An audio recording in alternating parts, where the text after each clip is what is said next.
Et donc, je m'appelle Patrice Fricot, j'ai 61 ans, je suis contrôleur aérien. À la base, je suis aussi ingénieur de l'INSA de Rennes en génie électrique. Voilà, et je suis retraité de la DGAC. J'ai terminé ma carrière dans le domaine de l'aviation générale, du travail aérien, manifestation aérienne, etc.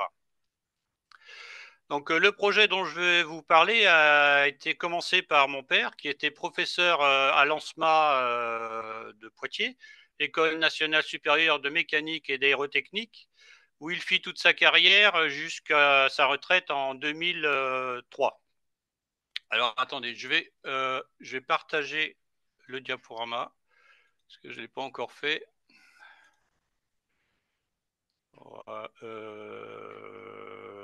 Hop là. Alors, est-ce qu'il... Alors, Faut cliquer en bas sur partager l'écran et choisir les. ouais. Alors, faut que je le... Euh... Oui, mais il a disparu de mon... De... Il a disparu de l'affichage. J'essaie Mhm. de le remettre.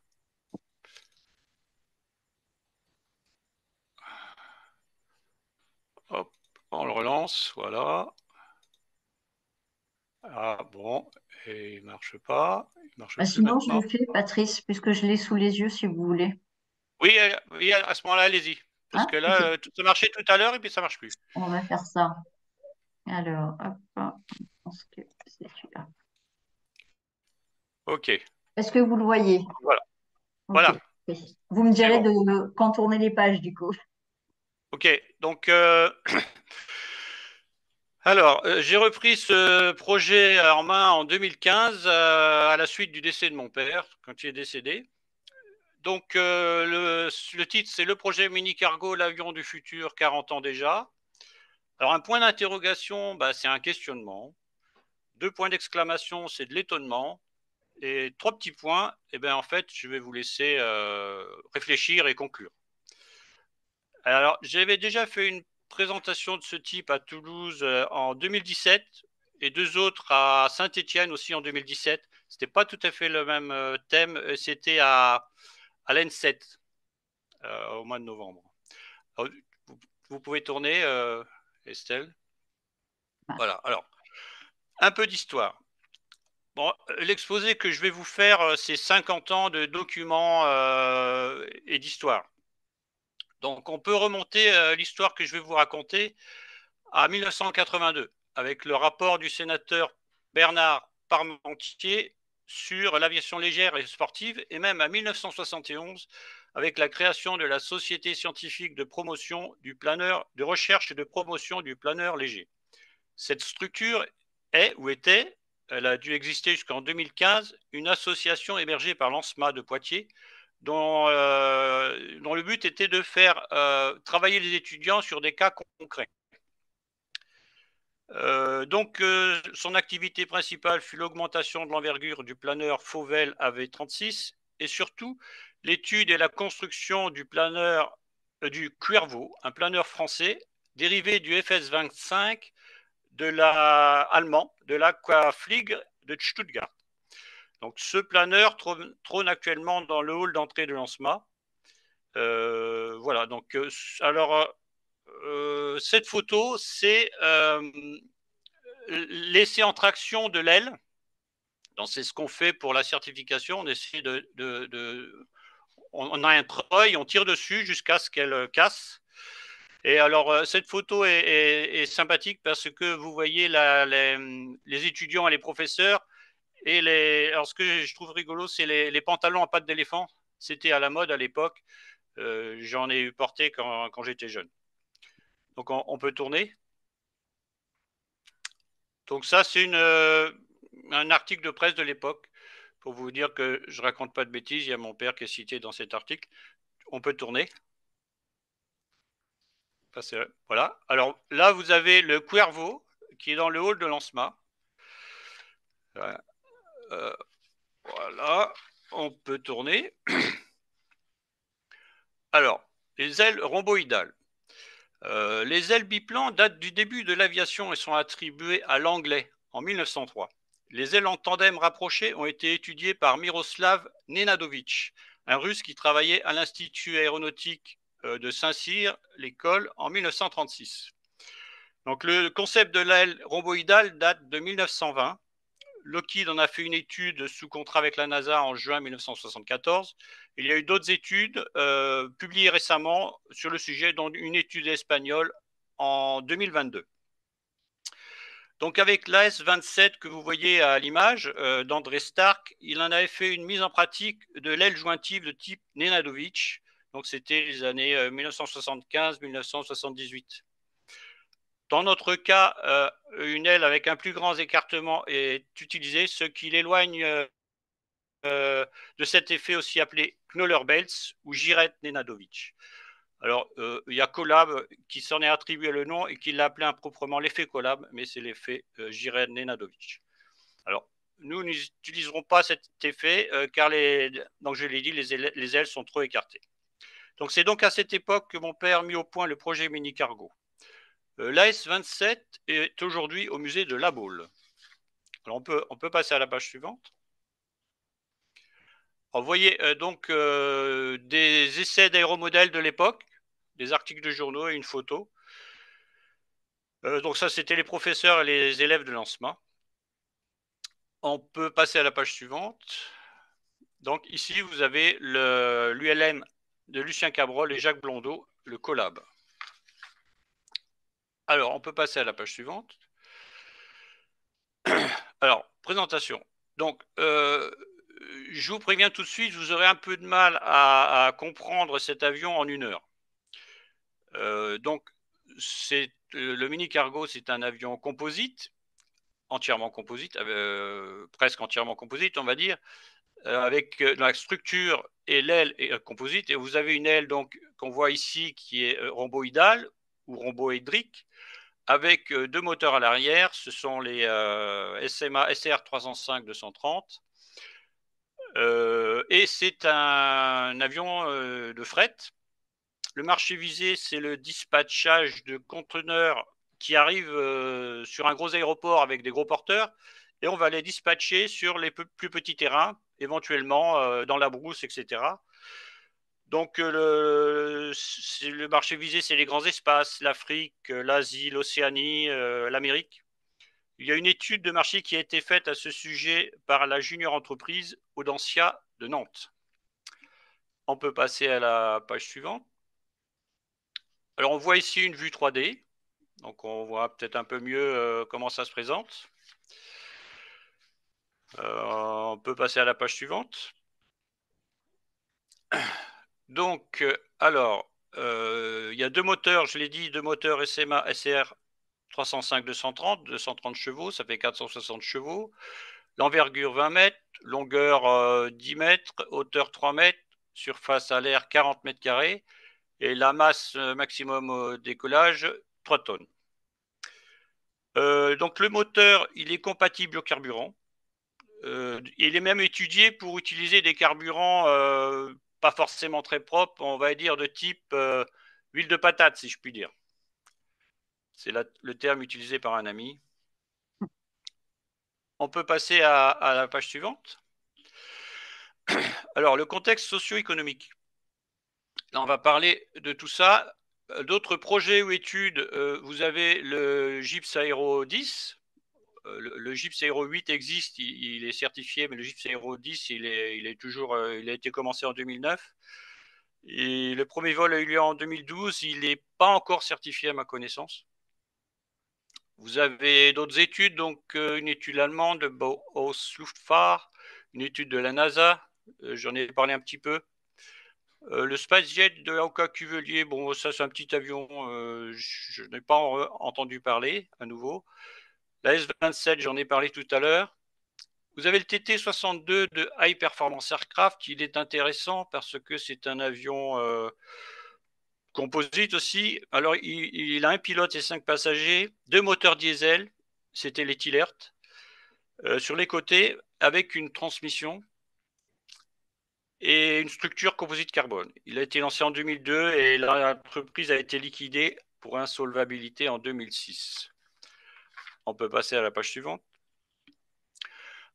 Vous avez celui-là, le BEHA de Faraday en Grande-Bretagne. Il a débuté en septembre 2014. Il y avait un vol qui était prévu en 2020. Bon, ils ont fait un drone. Il ressemble étrangement au nôtre. D'ailleurs, s'il n'y avait pas une troisième aile au milieu, on pourrait parler de plagiat. On peut passer à la page suivante. Alors, on a aussi tous ces projets. L'Elytron, l'Akoya, le Prandlewing, dont je vous ai parlé de. Je ne sais pas si je vous ai pas encore parlé de Ludwig Prandtl. Donc, il y a une étude qui s'appelle Prandlewing. Une étude italienne, c'est le Parsifal. Alors, ça, c'est récent. Donc, c'est une étude qui comprenait l'ONERA, l'Université de Pise, l'ENSAM de Bordeaux, Airbus et KLM. Donc, certains appellent l'aile rhomboïdale la Prandtl-Wing en référence à Ludwig Prandtl qui a fait une étude sur la traînée induite des aéronefs multiplans en 1924. Donc, je ne vais pas oublier de vous parler de l'Antonov 2 modernisé. Donc ça, c'est l'Antonov 2 avec une aile composite jointive aux extrémités et une turbine. On peut passer à la page suivante.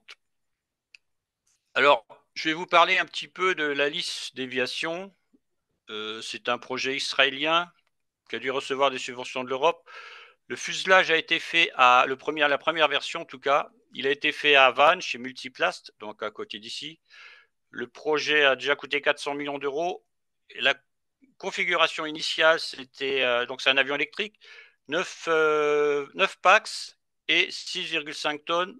Donc la première version a brûlé au sol en janvier 2020. Il y a aussi un bureau d'études de Nantes qui a travaillé dessus.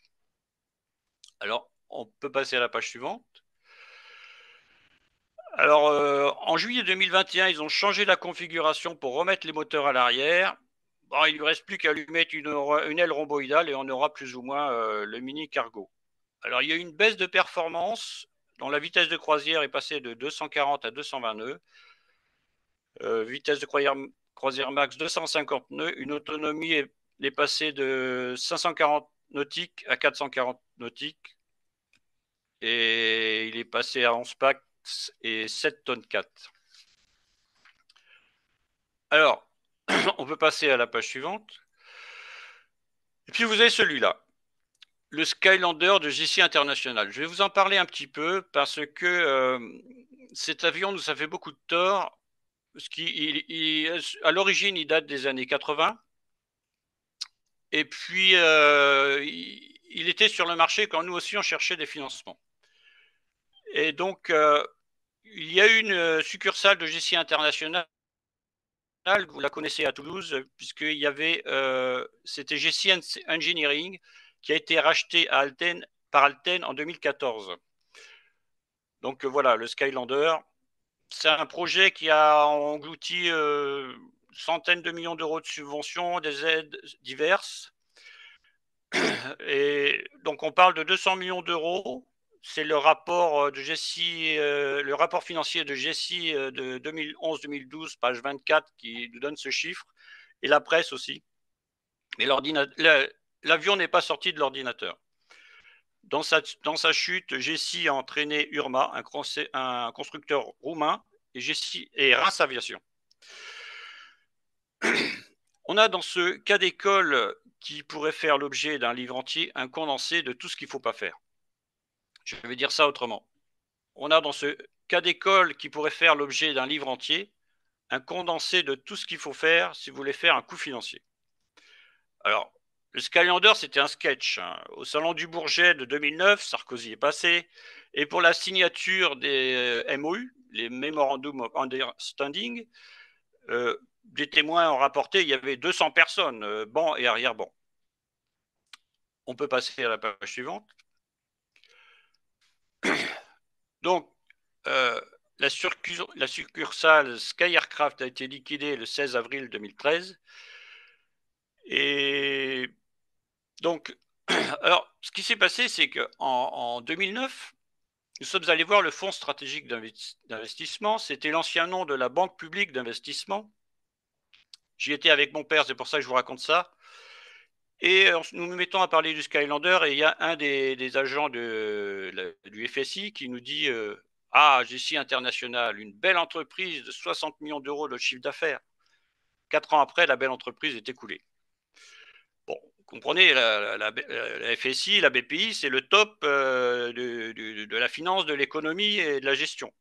Et donc, ils se sont plantés, non sans avoir donné 8,1 millions d'euros via Oseo.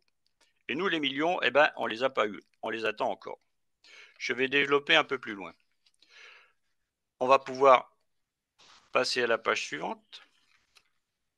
Alors, il s'est passé quelque chose d'étrange en 2017. Lors de la liquidation du Skylander, un certain Éric de Neuville, représentant Raymond Capital, s'est pointé au tribunal de commerce de Briey et a demandé à consulter la maquette numérique qui était à vendre 53 millions d'euros.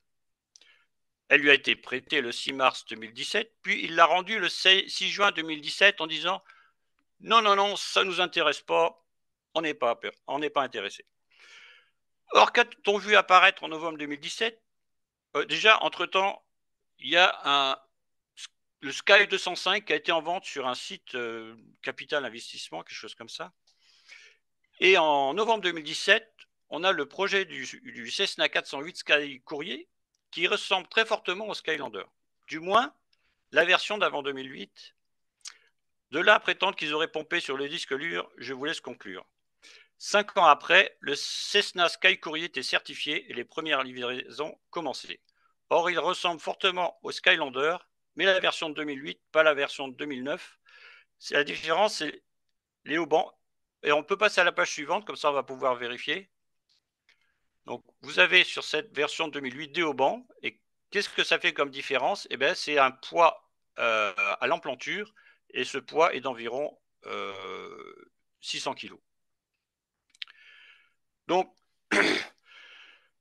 alors, la justice n'arrive pas à déterminer si c'est une arnaque ou pas. Ils n'ont pas rendu leur rapport. Ils n'arrivent pas. Donc, il y a un groupe d'actionnaires qui a obtenu gain de cause. Ils ont obtenu 700 000 euros en 2020, mais c'est une paille. La région Grand Est qui a réclamé le remboursement de 17 millions d'euros. Au début, ils ont gagné. Et puis après, ils ont été déboutés. Le tribunal n'a pas été tendre, c'est un journal qui dit ça. Le tribunal n'a pas été tendre pour les élus du Conseil régional de Lorraine, estimant qu'il n'était pas profane et donc il n'avait pas été trompé. Voilà. Je voulais vous parler de ça quand même parce que c'est important, parce que nous, ça nous a beaucoup gênés. Ça, donc le dernier événement sur le Skylander, c'était en février 2023, donc c'est très récent. On peut passer à la page suivante. Alors, les concurrents du mini cargo, du coup. Je vous présente donc la suite du contexte socio-économique, donc les concurrents. L'Aérocommander 500, il a été produit à 2868 exemplaires, donc il a été arrêté. Il y a eu le 500, le 600, bon, les différentes variantes. On a l'embrayeur Bondérante aussi, qui a été fait par le français Max Holtz, qui est à l'origine de Reims Aviation. On a le GAF Nomad N22, le Short SC7 Skyvan, l'Antonov 14 et l'Antonov 2. Attention, l'Antonov 2, il a été produit à 18 000 exemplaires. Ils sont encore utilisés en Corée du Nord, dans l'armée. Hein. Alors, certains disent qu'il n'y a pas de marché. Si vous avez 10% du marché ou des aéronefs déjà vendus, ça fait déjà de quoi lancer votre avion. On peut passer à la page suivante. Alors, le principal concurrent, c'est le Cessna Caravan 208. Donc, c'est ça notre principal concurrent. Vous avez aussi le GA8, j'en ai parlé un petit peu tout à l'heure, le Caisse Kodiak 100 et aussi le Caisse Kodiak 900, Caisse a été racheté par Daher en novembre 2019. Donc, le Caisse Kodiak a été initié par des ONG qui trouvaient le Cessna Caravan pas tout à fait adapté pour eux. Et donc, vous avez aussi le Pilatus PC6, dont la production a été arrêtée, le TBM 700, 850, 900 de Daher. Donc, c'est Daher qui l'a racheté à Airbus, qui lui-même l'avait racheté à la Socata. Donc, sachant que le TBM 700, c'est plutôt le transport rapide de personnes. Alors, tous ces avions ont une structure métallique et des turbopropulseurs, sauf le GA8. Donc, ils consomment plus que le moteur SMA SR 305 230, surtout en basse altitude. On va en parler tout à l'heure. On va pouvoir passer à la diapo suivante. Alors, donc, nous sommes allés voir la Banque publique d'investissement, donc à l'époque ça s'appelait le FSI, qui nous dit il faut vous adosser à un partenaire industriel. Alors, donc, savoir que ces règles-là ont été définies par le gouvernement. Donc, je vais détailler un peu ce sujet, vous allez voir pourquoi. Alors, quel industriel? À l'étranger, nous avons Textron. Textron, ça regroupe Cessna et Beechcraft, et aussi Bell Hélicoptère, je crois. Donc, c'est principal concurrent. Beechcraft a été échaudé par le Starship qui a été produit de 1983 à 1995. Et puis ils ont dû l'arrêter déjà parce qu'il faisait que 6 packs et il était 2 fois plus lourd que le nôtre. Ils ont dû l'abandonner en 2003. Alors, vous avez aussi Bombardier. Bombardier, c'est une grosse boîte du Canada. C'est composé de Canadair, Short, Learjet, de Havilland Canada. Donc là-dedans, il y a le DH6 Twin Otter. Et bon, ils ont eu aussi des problèmes avec les structures en carbone avec le Learjet 85 en 2015. Bon, on les a contactés en 1991, ils ne semblent pas intéressés. Cessna aussi, je les ai contactés lors du lancement du Cessna 408. Bon, ils n'ont pas répondu. On a aussi le Suisse Ruage qui a racheté Pilatus et un droit de construction sur le Dornier 228. Donc, on a écrit aussi à Pilatus, ils ne sont pas intéressés. Bon. Alors, que ça soit Textron, Bombardier ou Pilatus ou d'autres, pourquoi aiderait-il à la réalisation d'un aéronef qui deviendrait un concurrent? Bon. Les Russes et les Chinois attendent aussi ce type d'avion. Alors, on peut passer. Alors, revenons en France. On peut passer à la page suivante. En France, nous avons Safran. On utilise leur moteur, on leur a écrit. Ils ne sont pas intéressés. Pourtant, on utilise 2 moteurs et plus les rechanges. Et leur moteur, du coup, ils n'arrivent pas à le vendre, ils n'en vendent pas beaucoup. Et ils avaient construit une usine à Bourges qu'ils ont dû fermer en 2013. Bon. Il y a aussi Dassault. Tiens, une aile rhomboïdale. Mince alors, j'y avais pas pensé. Donc Dassault étudie encore ce type d'aile. Il a des gars qui étudient ce type d'aile. Mais clairement, Dassault, ils sont plus intéressés par les Rafales ou les jets d'affaires. Bon, et on a aussi Daher. Daher est un logisticien. Alors, c'est toujours la même diapo pour l'instant. Daher, c'est un logisticien qui a racheté, donc j'en ai parlé, ils ont racheté le TBM 700 et ils ont racheté le Kodiak 100. C'est-à-dire, c'est des gens qui sont intéressés pour les avions, mais une fois qu'ils sont faits. C'est-à-dire, ils ont fait le TBM 850 et 900, mais c'est pas un nouvel avion, c'est un STC, c'est-à-dire un Supplement Type Certificate, et pas un vrai nouvel avion. Donc, ils seront intéressés par le mini cargo, mais quand il sera fait. Donc, Daher est au courant via le Technocampus, et Daher est associé à Airbus. Alors, on peut passer à la diapo suivante. Airbus. Ah, mais tiens, une aile rhomboédrique. Ah, bah, j'y avais pas pensé. Alors, l'image en haut à gauche, la version, le projet qui vous est montré en haut à gauche, ça a été fait par Thierry Mogis, qui était le directeur innovation chez Airbus au début des années 2000. Et le directeur d'innovation, il se trouve à Nantes.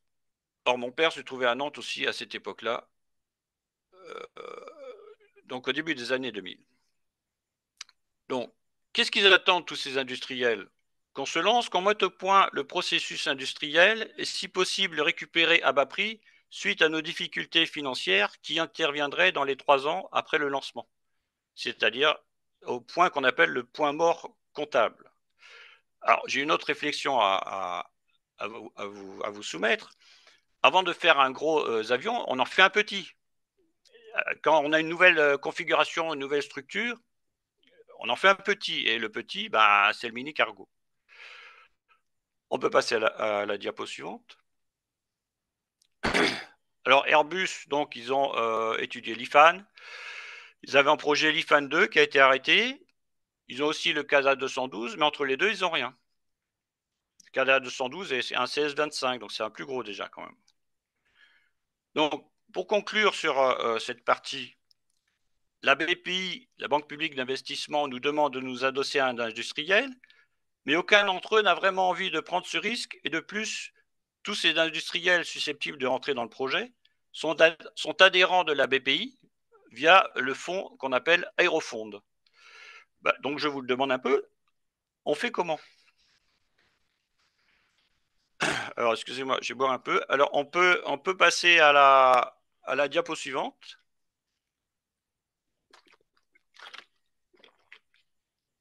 Donc, l'avion du futur, 40 ans déjà.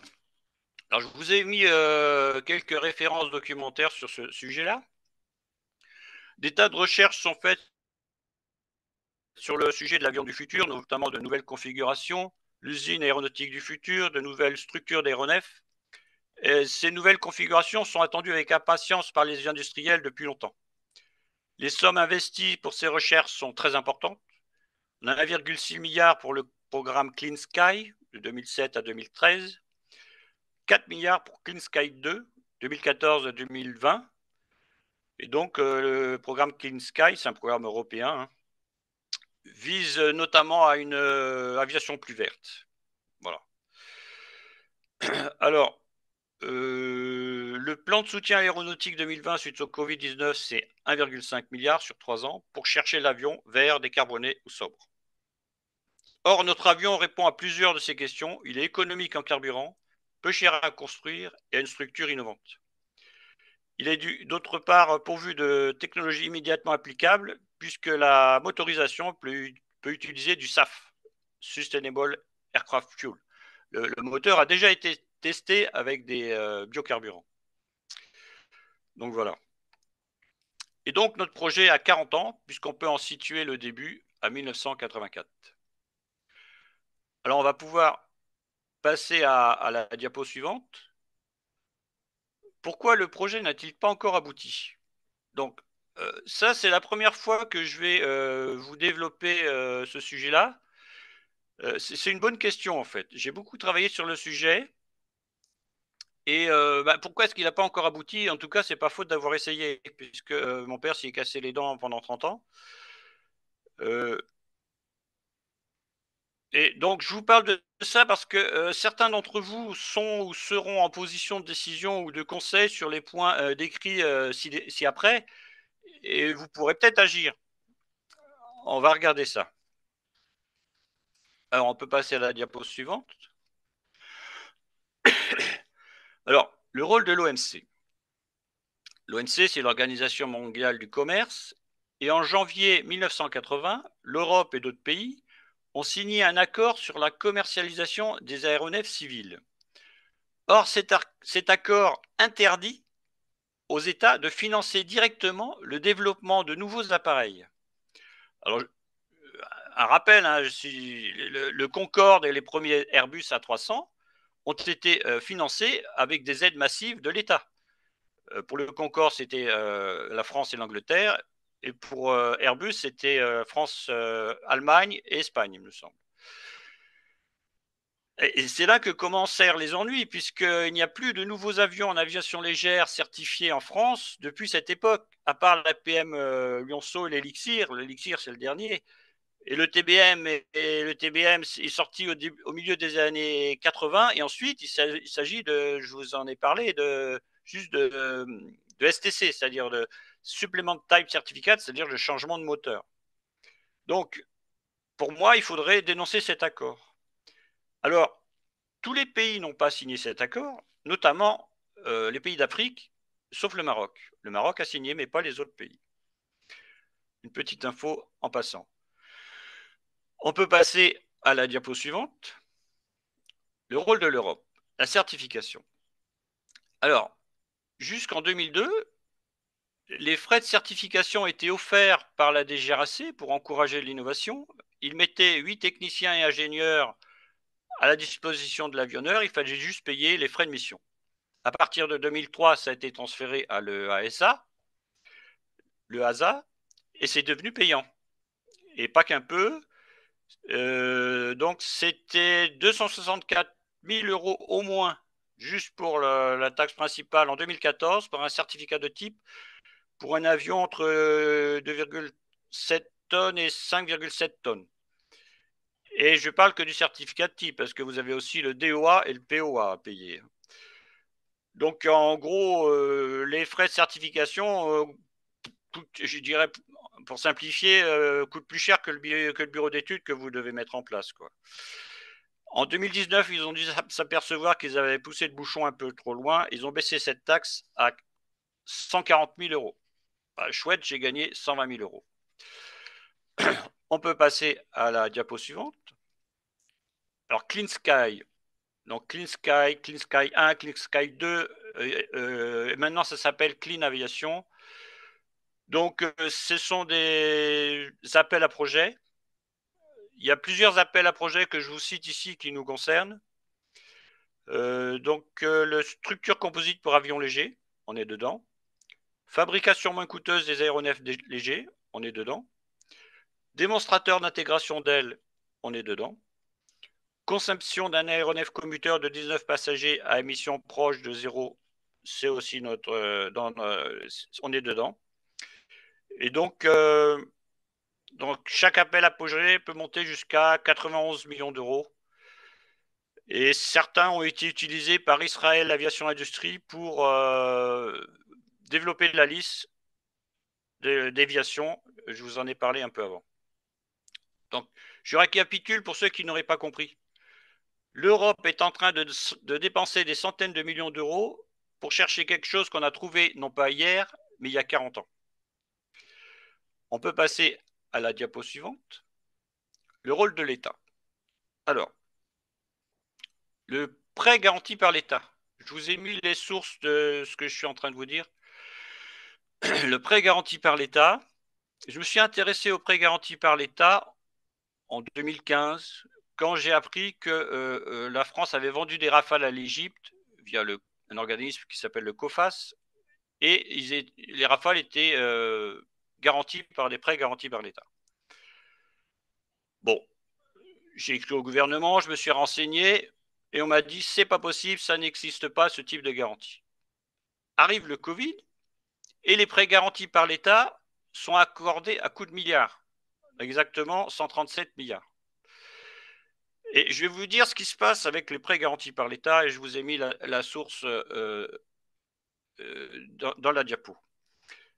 La TECOR, c'est une société française qui a été rachetée par un fonds d'investissement basé aux îles Caïmans en 2018. Ils ont dit, oh là là, on va licencier, on a des difficultés financières, on va licencier, aidez-nous. Et le 8 mai 2023, donc cette année, 183 millions d'euros de dettes ont été effacés, dont 128 millions d'euros de prêts garantis par l'État. Si vous voulez, ce que j'ai à dire là-dessus, c'est que moi aussi, je peux créer des emplois si on me donne 180 millions d'euros. On va pouvoir passer à la diapo suivante. Le rôle de l'État. Le plan France Relance 2030. Donc, on est dedans, c'est la rubrique 5, produire à l'horizon 2030 le premier avion bas carbone en France.